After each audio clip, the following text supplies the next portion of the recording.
Salut à tous, merci d'être fidèles à l'Afterlap, le podcast du sport auto. Laurent-Frédéric Bollet, bonjour. Vous le savez, c'est une semaine spéciale Le Mans sur l'Afterlap. Et pour cet épisode 59, nous allons lancer, attention, une série. Mais oui, j'ai déjà évoqué dans quelques numéros précédents des éditions du passé, des 24 heures par exemple. Mais je vous annonce que désormais, nous allons ouvrir la page des 24 heures du Mans Stories. Une série où on va essayer une fois par trimestre au moins de vous raconter des histoires issues de la plus grande course automobile d'endurance du monde. Et pour cela, mon acolyte et complice sera Jean-Philippe Doré, spécialiste et historien des 24 heures du Mans. Salut Jean-Philippe. Salut LFB, salut à toutes et à tous. Bon, s'il fallait te représenter, mais c'est nécessaire. Mais si, tu es un grand spécialiste du Mans, un rédacteur, historien du Mans, j'ai envie de dire ça. Tu travailles pour le site officiel lemans.org, et puis tu connais tout des 24 heures, on est d'accord ? Beaucoup de choses, tout du moins, ouais.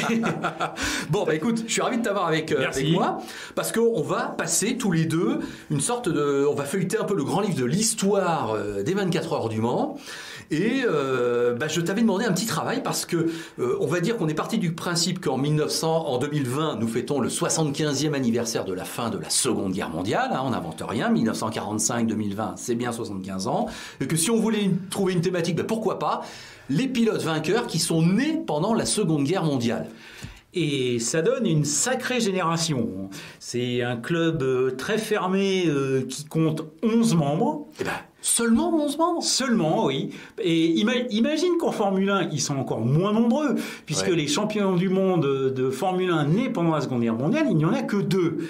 Il y a Mario Andretti, né en 1940, et quelqu'un dont on va parler au fil de cette conversation, né en 1942, Jochen Rindt, vainqueur dans la Sarthe en 65. Alors là, oui, je suppose que si on demandait à des gens, mais combien de pilotes champions du monde de Formule 1, donc on pense à des années 60-70 qui sont nés pendant la Seconde Guerre mondiale, il n'y en a que deux, oui, ça je pense serait une surprise. Mais même Le Mans, 11 seulement pilotes vainqueurs officiels qui sont nés pendant la Seconde Guerre mondiale, j'aurais dit plus spontanément.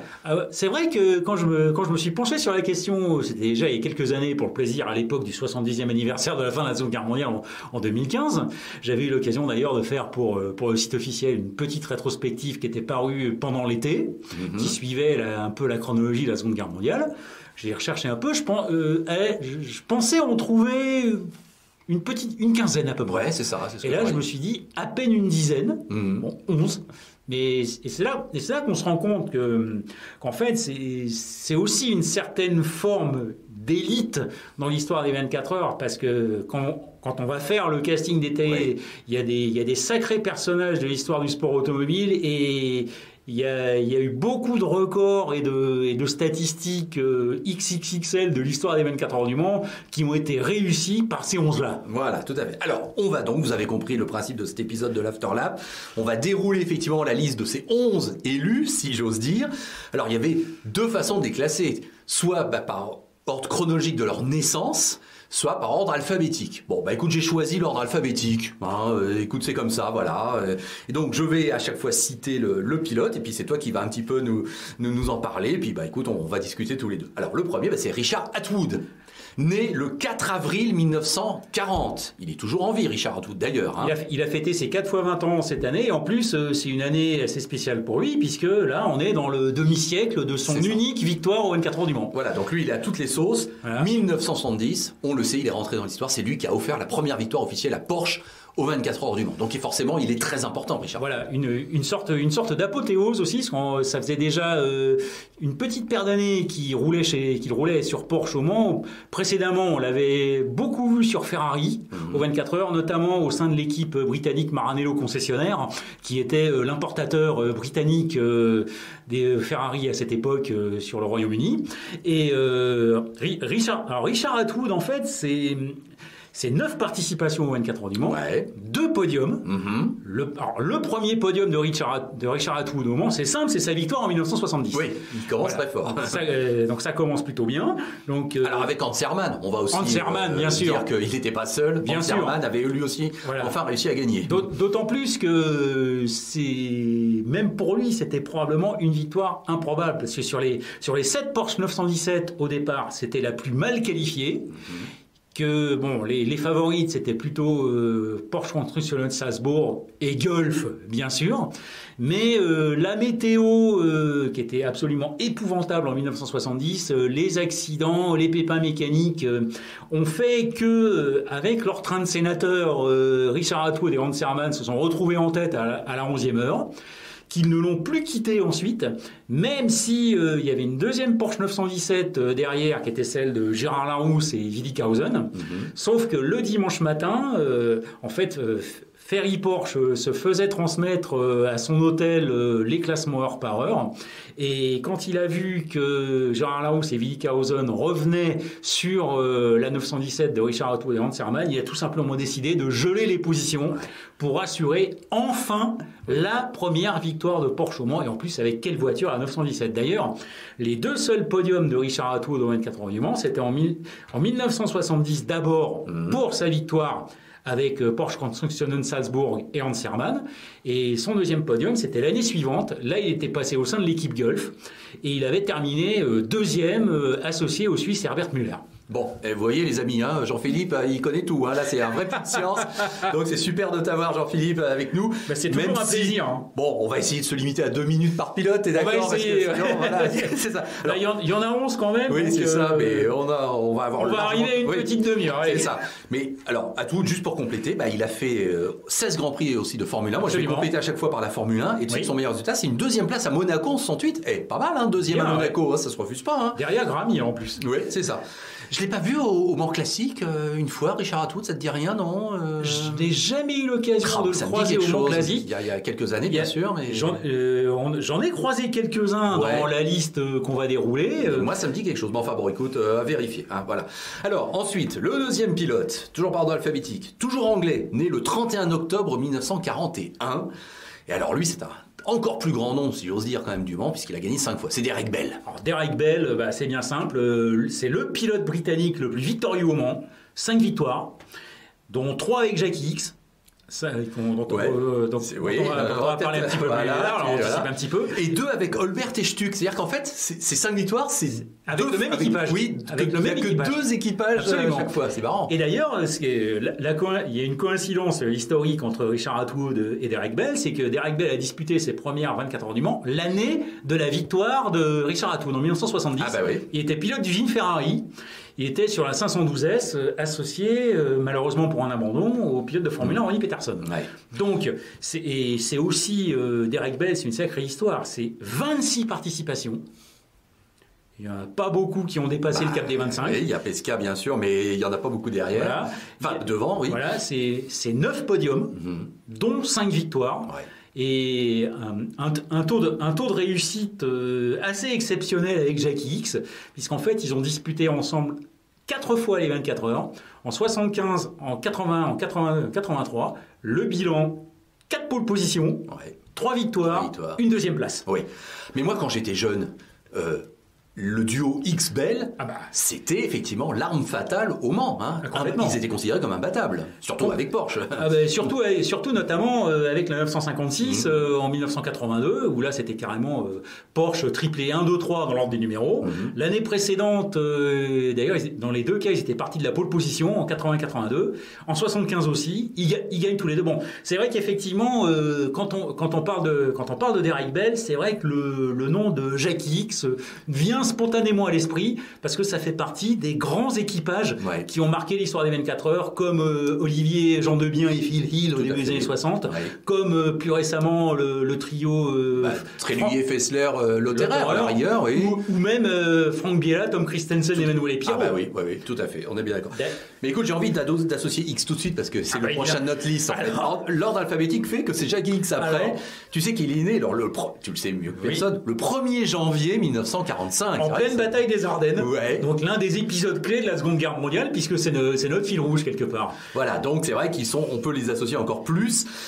Est-ce que tu sais toi par rapport à des témoignages, ou même, puisque je sais que tu t'es entretenu avec tous ces pilotes, comment ils s'entendaient les deux là, honnêtement? En fait, oui, j'ai eu l'occasion d'en parler avec l'un et avec l'autre. J'ai eu la chance de les interviewer tous les deux, mais séparément.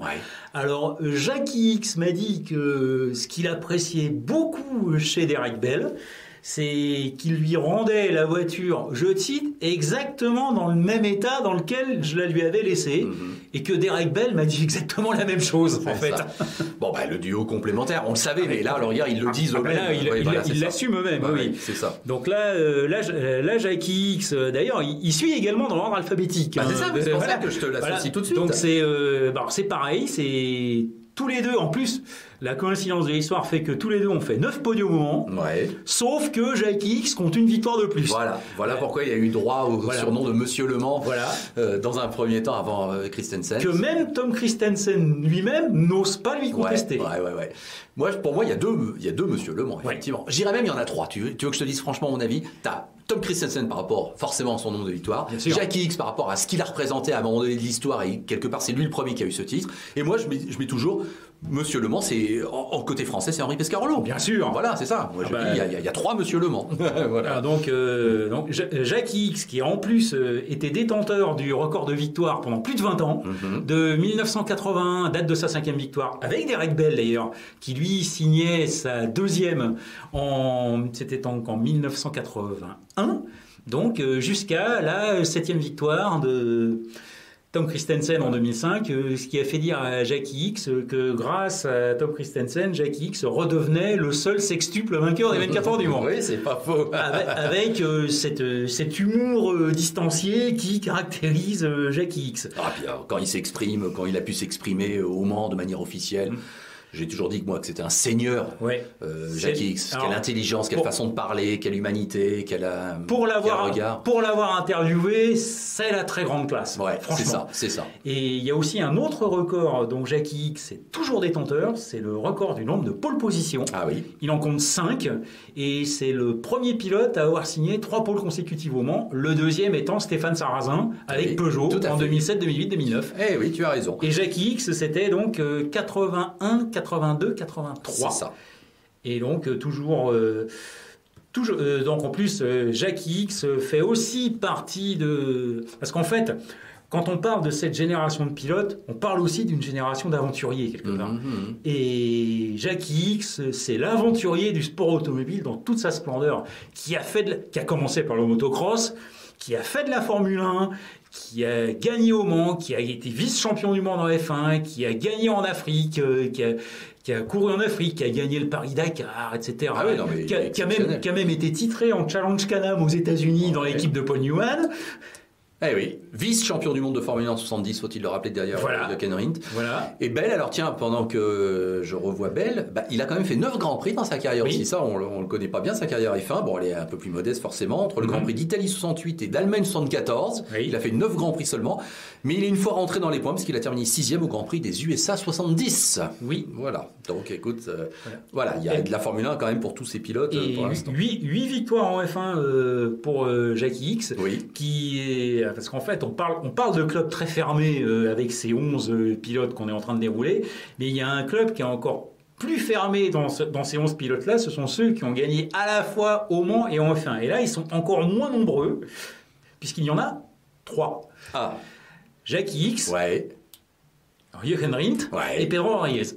T'as raison. D'accord, ok. Bon, alors on enchaîne. Un Français né le 23 mai 1940. Toujours bien portant, parce que je l'ai vu à Rétromobile en début d'année. Toujours président du club des pilotes des 24 heures du Mans. Donc c'est le dictionnaire. Non, c'est Monsieur Gérard Larousse. Avec 2 R, contrairement au dictionnaire. C'est ça, exactement. Qui lui, en ses 8 participations, a fait 4 podiums et 2 victoires. Donc pas mal le ratio aussi de succès de Gérard Larousse. Oui, et aussi une réussite... en tant que pilote et en tant que patron d'écurie, puisqu'il y a eu 2 victoires en 73 et 74 avec Matra, et en 1978, il gagne en tant que patron de l'équipe Renault. Lui, c'est sa caractéristique. Il fait un peu il passe de l'autre côté de la barrière après. Il passe de l'autre côté de la barrière juste après sa 2e victoire en 24 heures du Mans d'ailleurs. C'est vrai. Et ce qui est aussi intéressant chez Gérard Larousse, c'est qu'il a connu quelques-uns des grands protos de l'histoire des 24 heures.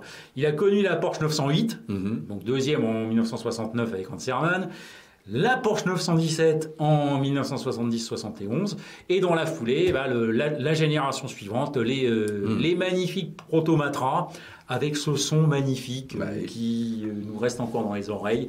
Et parmi les grands équipages de l'histoire des 24 heures du Mans, Larousse Pescaro, forcément. On en disait, on parlait, oui, c'est mythique aussi, c'est sûr. Et aussi, pour t'offrir une petite rampe de lancement vers la Formule 1, Gérard Larousse, patron de l'écurie Renault, quand Renault remporte la première victoire d'un moteur turbo en F1 79 aussi.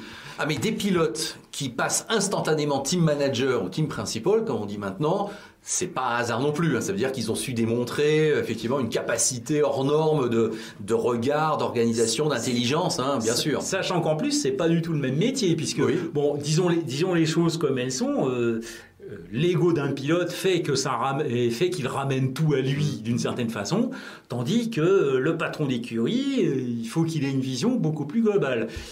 C'est pour ça que passer de l'un à l'autre n'est pas forcément évident, et c'est vrai que Gérard Larousse est un des très rares à avoir réussi cette transition, parce que là on parle d'une victoire Renault aux 24 heures du Mans qui a eu lieu seulement 4 ans après sa dernière victoire en tant que pilote.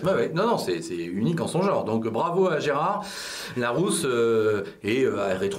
On a vu que Henri et Gérard se sont retrouvés, ils ont posé et ils ont bien aussi dit qu'ils s'étaient jamais engueulés, que ça s'était super bien passé entre deux. C'était aussi une des clés de la réussite, ça c'est sûr. Ça c'est la clé de la réussite au Mans. Soit un équipage de pilotes qui, pour être différents, peuvent bien se compléter, soit un équipage en forme de bande de copains comme le trio Fassler, Lotterer, Trellier, dont tu parlais tout à l'heure. Tout à fait.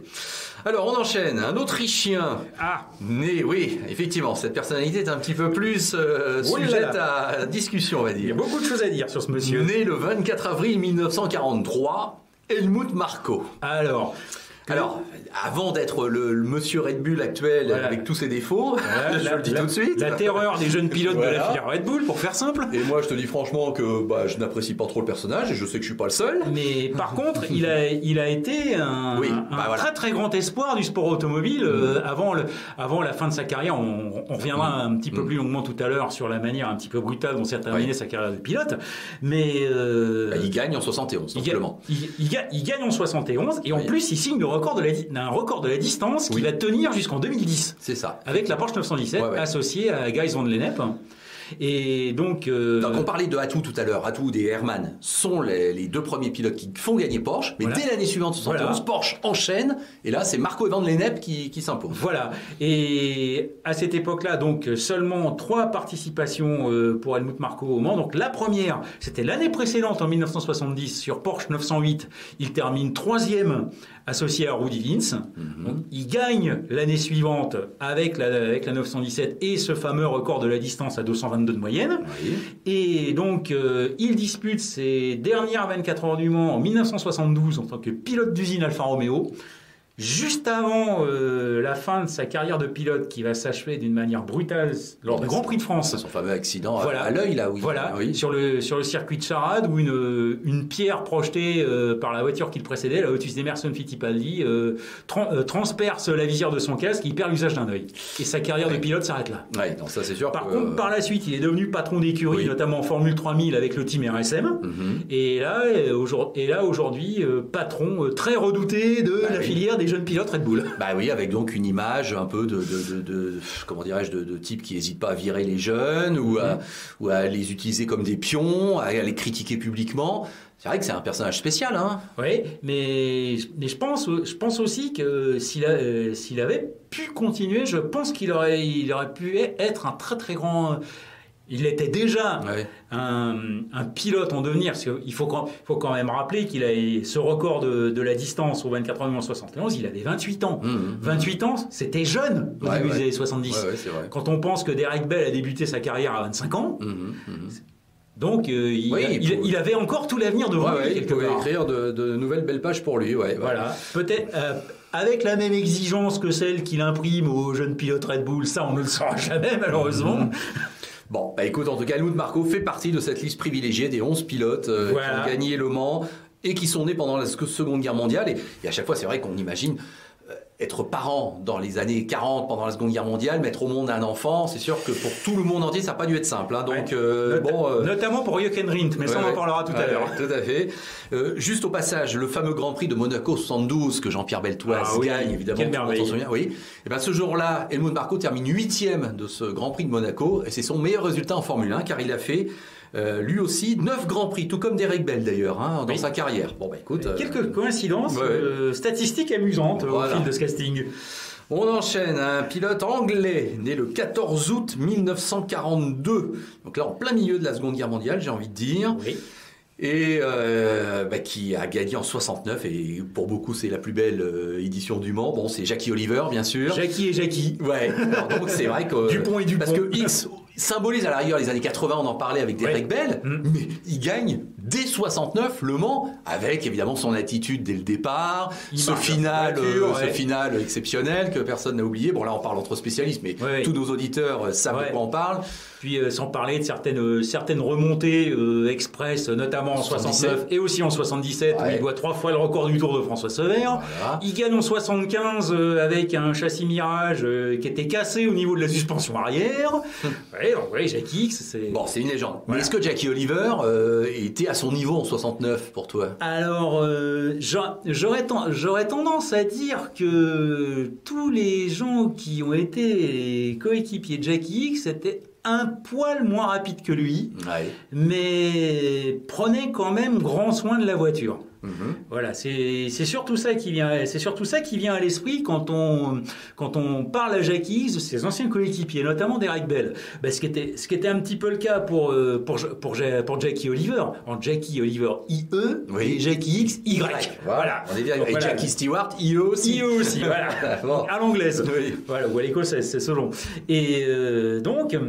Mais bon, ce qu'il faut dire, on parle effectivement en 1969 du geste de Jackie X qui marche vers sa voiture pour protester contre le départ en épi, qui part bon dernier, la remontée express, etc.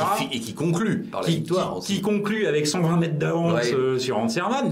Mais par contre, au fil de cette remontée, il faut quand même pas oublier non plus Jackie Oliver. Ben voilà. Le lièvre Jackie X qui lui...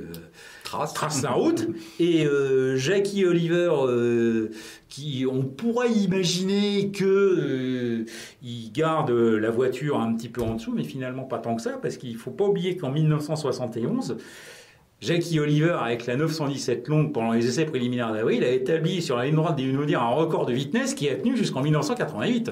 Alors oui, avant les 386 km/h avant les chicanes. Ah oui, c'est lui qui était le détenteur avant la fameuse tentative de fin des pendant années. Ça, c'était un record qu'il avait réalisé lors des essais préliminaires des 24 h 71, avec en plus à cette époque le premier tour au-delà des 250 de moyenne. Ah ouais, d'accord. 3 minutes 13,6. Bon, pour les spécialistes. Ouais, très bien. Bon, écoute, Jackie Oliver, de toute façon, c'est 3 participations, une victoire. Voilà. Et cette victoire 69 avec la Ford GT40 qu'il a partagée avec Jackie X, c'est inoubliable, effectivement. Voilà. Et lui, il a aussi quand même une carrière en F1 assez importante, puisque c'est 49 Grands Prix. Oui. C'est assez important, hein. Et il est monté 2 fois sur le podium, hein, tu le sais, au Canada en 73 et auparavant au Mexique en 68. Et aussi une histoire en tant que copropriétaire d'écurie, notamment avec Shadow et Arrows aussi. Oui, c'est vrai, tout à fait. Bon, donc voilà pour Jackie Oliver, qui mérite bien de figurer dans ce livre d'or aujourd'hui, tout comme Henri Pescarolo, qui est notre prochain client. Henri Pescarolo. Puisqu'on vous rappelle qu'il est bien né le 25 septembre 1942. Oui. Tu sais qu'il nous a accordé un long entretien pour l'Afterlap, hein, donc évidemment... On a pu le voir sur le rond.org. Voilà. Donc effectivement, il m'a parlé pendant une demi-heure de sa carrière en F1, il m'a parlé pendant 1 heure de sa carrière de pilote au Mans, il m'a parlé pendant 1 heure de sa carrière de team manager et de constructeur, parce que finalement, il a plus retenu le mot constructeur que team manager au Mans, donc il en est très fier, même s'il a encore un peu, tu sais, quelques remarques un peu aigres par rapport à quelques éditions où il estime ne pas avoir eu toutes les armes à sa main pour se défendre. Enfin, voire certaines éditions qu'il aurait pu gagner, tout simplement. Mais qu'on le veuille ou non, Henri, effectivement, a gagné 4 fois le Mans, c'est comme je disais tout à l'heure, un peu, moi, le monsieur Le Mans français. Hein, complètement. Voilà. Alors, record de participation avec 33 départs, et on pourrait même dire, si on rajoute une dizaine de participations en tant que patron d'écurie, ça fait 45 ans. Voilà. 33 plus. Ça fait pas pas loin d'un demi-siècle Ouais. d'histoire des 24 heures à lui tout seul. Donc il y a l'épopée Matra, donc en plus premier pilote français à signer 3 victoires consécutives au Mans. 72 avec Graham Hill qu'il avait accueilli d'une manière un peu suspicieuse, mais finalement ça s'est super bien passé. Et c'est ça. Le duo avec Gérard Larousse en 73-74, 2 pôles position aussi en 74 et aussi en 80 sur châssis rondeau partagé avec Jean Ragnotti parce que cette année-là on faisait la moyenne du temps des 2 pilotes pour établir le temps de référence. Donc voilà, il est toujours en compagnie de Yannick Dalmas, le pilote français le plus victorieux au Mans. C'est ça. Voilà, et aussi le papa, entre guillemets, de toute une génération de jeunes pilotes français qui parlent de lui avec un immense respect et plein de petites étoiles dans les yeux. Ouais, Je me souviens notamment, j'avais eu l'occasion de m'entretenir avec quelques années de ça avec Simon Pagenaud, à l'époque où il roulait chez Peugeot au Mans, il dit... Dixit Simon Pagenaud, on se sent quand même un peu tout petit devant ce monsieur-là. Et oui, il a une telle en plus, un tel visage, un tel phrasé. Il est unique, notre Henri Pescarolo. C'est notre Henri Pescarolo national. Et puis on parlait de pilotes aventuriers. Il y a des records en hélicoptère et en avion aussi. Il y a le Dakar aussi qui a aussi été pour lui comme pour Jackie, c'est une histoire très importante. Donc c'est vrai que c'est 11 Happy Few, c'est une vraie génération. Et ça on ne le dira jamais assez. C'est une vraie génération d'aventuriers. Ouais. Et lui, 56 Grands Prix, parce que je m'amuse à chaque fois un petit peu quand même à te dire les fins. Donc là encore, c'est important. On sait, il a aussi signé un podium. Monaco, c'est marrant, ce Grand Prix de Monaco, t'as vu, il revient souvent. Voilà, 70, Henri est sur le podium. Et il m'avait expliqué au micro de l'Afterlab qu'il avait été un peu meurtri parce qu'on n'avait pas beaucoup parlé de ce podium, qui était un exploit. Hallucinant, c'était un jeune pilote, il fait podium à Monaco. Le lendemain, il avait ouvert l'équipe et on n'en parlait pas. Il avait un peu mal vécu. Et sans parler de la folle nuit des 24h68, sans essuie-glace sous la pluie. Et on verra peut-être si en cette année 2020, puisque les 24 heures se déroulent en septembre, ça sera donc il va peut-être pleuvoir cette année. Ça pourrait être en tout cas l'exploit, le théâtre d'un nouvel exploit d'un autre pilote, parce que ça va forcément pas être comme d'habitude. Voilà. On enchaîne avec, pour la première fois, un pilote qui n'est plus de ce monde, Jean-Philippe, parce que tous ceux qu'on a cités, ils existent toujours, et parmi tant nous, mieux pour eux. merci, Voilà, mais Jochen Rindt, puisqu'il s'agit de lui, lui, on le sait, il est à tout jamais rentré dans l'histoire du sport automobile, puisqu'il est le seul pilote de F1 à être champion du monde à titre posthume, décédé le 5 septembre 70, il était né le 18 avril 1942. Mais c'est vrai que Jochen Rindt, n'oublions pas qu'il a gagné Le Mans. Mais absolument, alors qu'il était encore un jeune pilote. Il avait 23 ans. En fait, sur les 11 pilotes qu'on est en train de dérouler, c'est le plus jeune à avoir gagné à l'époque. Voilà, en 65. En 65, il en était à son deuxième départ. Alors là, puisqu'on parle des pilotes nés pendant la Seconde Guerre mondiale, il y a quand même quelque chose qu'il faut dire à propos de Jochen Rindt. C'est que lui, la Seconde Guerre mondiale, il l'a vécu au plus profond, puisque... Jochen Rindt est un orphelin de guerre, né de père allemand et de mère autrichienne, dont les parents ont été tués dans un bombardement en Allemagne en 1943. Et que Jochen Rindt a été par la suite été élevé par ses grands-parents maternels en Autriche. D'accord. Donc en fait... jusqu'à ce qu'il touche les parts de l'entreprise familiale de broyage d'épices qui lui a permis d'acheter ses premières voitures de course, et que pendant ses années d'adolescence, il vivait dans la région de Graz, tout comme Helmut Marko. Et Helmut Marko, Jochen Rindt et quelques jeunes de la haute bourgeoisie autrichienne de la région de Graz faisaient un remake de La Fureur de vivre sur les routes environnantes.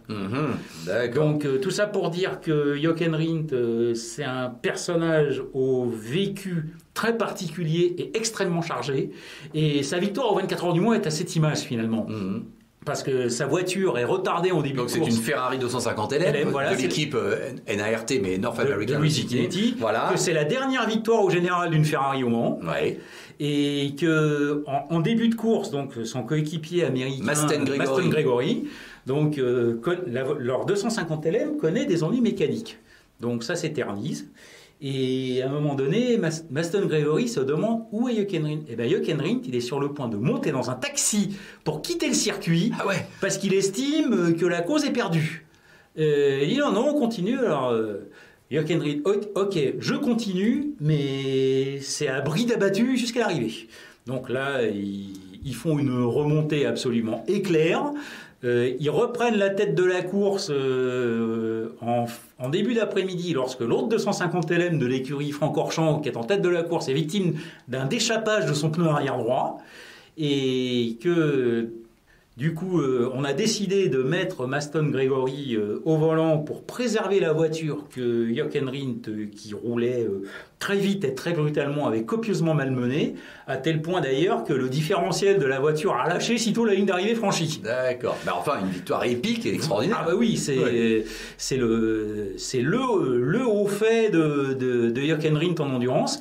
Il avait déjà disputé les 24 heures du Mans l'année précédente au sein du Nart. Et par la suite, il disputera encore 2 fois les 24 heures en tant que pilote Porsche en 66 et 67. D'accord. Avant donc que sa carrière en F1, qui patinait un petit peu à l'époque, ne prenne véritablement son essor à son arrivée chez Brabham, puis chez Lotus, avec encore une fois cette histoire tragique qu'on connaît, sa mort à Monza en septembre 70. Autre pilote qui nous a quittés de manière précoce, trop précoce, Pedro Rodriguez. Alors, né au Mexique le 18 janvier 1940. Bon, là, je pense que la Seconde Guerre mondiale au Mexique en 40, elle n'est pas très perceptible. Enfin bon, écoute, il fait partie de notre classement forcément à ce titre-là. Et il est mort donc tragiquement le 11 juillet 1971 sur le Norris Ring. Hein. On ne se souvient plus. Qu'est-ce qu'il faisait au Norris Ring? C'est vrai qu'on a envie de dire. Au volant d'une Ferrari, bon. Alors qu'il était pilote Porsche à l'époque. Oui, bon. En tout cas, il a bien gagné Le Mans en 68. Alors ça fait partie de ces victoires dont on se souvient pas trop, mais c'est la grande période où les Ford GT gagnent, et lui donc il gagne en 68 avec Lucien Bianchi. Voilà, alors Pedro Rodriguez, c'est une histoire assez singulière. Elle commence d'abord au tout début des années 60 avec son frère, son jeune frère Ricardo, né en 1942, et en 1961 il donne particulièrement du fil à retordre aux vainqueurs Phil Hill et Olivier Gendebien. Voilà, donc notamment avec une popularité extraordinaire. Leur abandon a été salué par des salves d'applaudissements. Oui, j'ai toujours lu qu'effectivement le public a encouragé à fond les frères Rodriguez. Avait pris fait et cause pour ces deux jeunes gamins, parce qu'ils étaient tout jeunes à l'époque. Ricardo avait 19 ans et Pedro avait 21 ans. Donc par la suite, c'est un petit peu regrettable que finalement la longue fidélité de Pedro Rodriguez à Ferrari a finalement été assez peu récompensée. Bon, il y a eu la première pole position de l'histoire des 24 heures en 63. C'est bien lui. Lorsque pour la première fois les qualifications au temps ont été instaurées aux 24 heures du Mans. Donc son histoire avec Ferrari dure jusqu'en 1967. Et en 1968, si les 24 heures du Mans avaient eu lieu en juin, la voiture de Pedro Rodriguez et Lucien Bianchi aurait dû être pilotée par Jackie Ickx et Brian Redman. Or, Jackie Ickx, qui devait partager la voiture avec son compatriote Lucien Bianchi, qui remplaçait Brian Redman, qui avait été blessé en F1 lors du Grand Prix de Belgique. Or, il se trouve qu'une semaine avant les 24 heures du Mans, Jackie Ickx se fracture une jambe aux essais du Grand Prix de Belgique. Et donc, John Wyer, le patron de l'équipe Golf, appelle Pedro Rodriguez à la rescousse, et Pedro Rodriguez demande à faire équipe avec Lucien Bianchi. D'accord. Et il gagne la course. Donc c'est la fameuse édition de septembre 68, sous la pluie plus, avec le marathon nocturne d'Henri Pescarolo. Voilà, mais cette année-là, c'est Bianchi Rodriguez qui s'impose. Voilà. Et aussi une spécificité, c'est qu'en 1968 et 69, c'est la même voiture, avec numéro de châssis identique, qui gagne les 24 heures. Quelle année tu dis? En 68 et 69. Ah d'accord, ok. C'est la même voiture en fait. Tout comme Yost en 84-85, je crois. Hein. Oui, c'est ça. C'est ça, exactement. C'est ça. Et même en 96-90. Oui, et voilà, tout à fait. Oui, c'est arrivé 3 fois. D'accord, oui, intéressant. Et une belle carrière en F1 aussi. Oui, parce que mine de rien, il a gagné 2 grands prix. Oui. Donc à part Jochen Rindt, qui est un champion du monde de F1, et Jackie Ickx, qui est un vice-champion du monde et qui a gagné 8 fois, dans notre petit classement, là, je m'aperçois que Pedro Rodriguez, il est très haut placé, parce que gagner 2 fois en Grand Prix, ça se refuse pas. Il a gagné le Grand Prix d'Afrique du Sud 67 et de Belgique 70. Alors, signalons également que Pedro Rodriguez fait partie de ces pilotes qui ont gagné à la fois en endurance et en F1 sur l'ancien grand circuit de 14 km de Spa-Francorchamps. Et qu'en 1971, Pedro Rodriguez a signé la première pole position à 250 de moyenne au Mans, un record qui sera battu en 1985 par Hans-Joachim Stuck. Et est-ce que toi, tu as entendu parler qu'il y avait peut-être une différence de valeur entre les frères Rodriguez? Est-ce qu'il est de bon ton, je dirais, de qualifier Ricciardo de meilleur pilote que Pedro ou pas? Alors, c'est effectivement ce que disent la plupart des historiens du sport automobile, que Ricciardo était le plus doué des deux. Mais ce qui a fait aussi beaucoup pour la réputation de Pedro Rodriguez, c'est quand il a commencé à piloter la Porsche 917, où là, on peut vraiment dire que le talent de Pedro Rodriguez s'est vraiment épanoui avec cette voiture-là. Avec notamment ce record de pole position au Mans dont on vient de parler. En fait, ça fait partie, c'est un petit peu comme Jackie X avec la Porsche 936 ou la Porsche 956. C'est la rencontre d'un pilote avec la voiture qui va le faire rentrer dans l'histoire du sport automobile. Intéressant. Vern Schuppan est un Australien, oui. On le sait, né le 19 mars 1943. Oui. Il est toujours en vie, Vern, et il a gagné en 1983, donc il intègre notre classement. Voilà, avec il fait partie de ces pilotes qui comptent déjà un certain nombre de participations, parce qu'il compte 17 départs, et que il a notamment été associé au sein de l'équipe Gulf Mirage. Il faisait partie des pilotes de l'équipe Gulf Mirage en même temps que Jackie X et Derek Bell en 1975 notamment, où on retrouve notamment un autre Français qu'on aime beaucoup en la personne de Jean-Pierre Josso, aussi à cette même époque. Et l'histoire de Vern Schuppan aux 24 heures du Mans, elle décolle à Indianapolis en 1981. En 1981, donc au 500 miles d'Indianapolis... oui, on parlait des participations au Mans, oui. En Formule 1, mais lui, oui. il fait Indianapolis. C'est pas mal. Et d'ailleurs, c'est le seul du casting à avoir fait les 500 miles. Voilà, c'est pour ça que là, on peut lui rendre cet hommage. En 1983, au volant d'une McLaren privée engagée sous son nom, Vern Schuppan termine 3e. Eh oui. Et pendant la course, Rick Mears, qui était un des favoris pour la victoire, abandonne sur incendie. Il subit différentes brûlures qui l'empêchent de participer au 24 heures du Mans en 1981, où il aurait dû piloter une des 936 Jules. D'accord. Donc, notamment, un des exemplaires a gagné la course avec Jackie X et Derek Bell. Et donc, pour remplacer Rick Mears, Helmut Bott, qui était l'un des patrons de l'équipe Porsche en endurance à cette époque, contacte Vern Schuppan. C'est ainsi que Vern Schuppan devient pilote d'usine Porsche. D'accord. Et qu'il gagne donc en tant que pilote d'usine Porsche et à l'arraché, voilà. Dans l'essence du mot, les 24 heures 83. Voilà, alors cette victoire, c'est vrai qu'elle est restée dans pas mal de mémoires parce qu'il y a un suspense terrible à la fin, il y a un problème mécanique sur la voiture qui va gagner avec Colbert et Wood. Ouais. Et Derek Bell derrière charge comme un fou furieux. Ouais. Ça se joue à quelques mètres là encore. Et en fait, ce qui s'était passé un petit peu avant, alors que Vern Schuppan était au volant, une des portières de la 956 s'envole. Donc il rentre dans les Inoudières. Il rentre au stand. On fait remplacer la portière. Pour faire vite, les mécanos scotchent la portière à la carrosserie avec une espèce de chatterton. Ouais. Or, l'Automobile Club de l'Ouest demande à ce que la voiture revienne au stand parce que selon le règlement, la portière doit pouvoir s'ouvrir. Donc, retour au stand. On traficote. On traficote la portière. Oui. Al Olbert prend le volant pour la fin de la course. Et c'est en toute fin de course, alors que Jackie X et Derek Bell sont revenus dans le même tour, après une remontée encore, suite à un accrochage dans les tout premiers tours de course, qu'une fumée un peu bizarre commence à sortir de l'échappement droit arrière de la 956 d'Al Olbert. Et donc Hurley Wood et Vern Schuppan qui étaient sur le point de rejoindre l'estrade du podium à ce moment-là. Vern Schuppan me l'a raconté, parce que j'ai eu le plaisir de le rencontrer au Mans Classique en 2008. Oui. Vern Schuppan m'a dit comme ça, j'ai carrément pensé, bon sang, ça va pas aller au bout. Non. Forcément. Et finalement...